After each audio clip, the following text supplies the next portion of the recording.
There are two mistakes you want to avoid when you're selling your company, and they're not what you think they are. Number one, don't talk too much. We're going to be in a situation more than once where you're going to be in front of a buyer. You're going to be interviewing them. They will be interviewing you. There'll be a lot of exchange of information and questions going back and forth. Stick to the topic. Stick with the question. Answer the questions. Be succinct.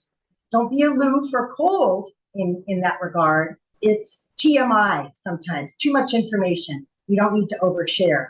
I'll give you a quick example. I was selling a sign manufacturing company, mom and pop shop, husband, wife, and we were sitting physically together with a buyer at a table. And the husband, wife started to ramble on about, how emotionally they were involved in their business, etc. They nudged each other and they said, "Oh, honey, remember when we had that big flood here in the building?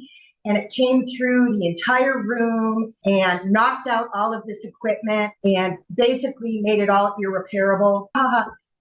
Too much information. The buyer did not need to hear that. So things like that. Just watch out for that, not to overshare. Stick to the questions that the buyer asks. Tip number 2, which might seem contradictory to tip number 1, but is still just as important, is be a good communicator. Be responsive, be engaged. When the broker comes with a request for information or feedback with regard to preliminary questions that come across, let's get together, get those answered, be succinct, be responsive, be timely in how we communicate. Time kills deals. If too much time goes by, you get too busy and you're not responsive, or you can't make the time to respond, or you get a little bit paralysis on how to respond, a buyer can get rabbit tracked and go off in a different direction, lose interest. So many things can happen when too much time goes by, and that can kill a deal. So tip number 1, don't talk too much, stay succinct,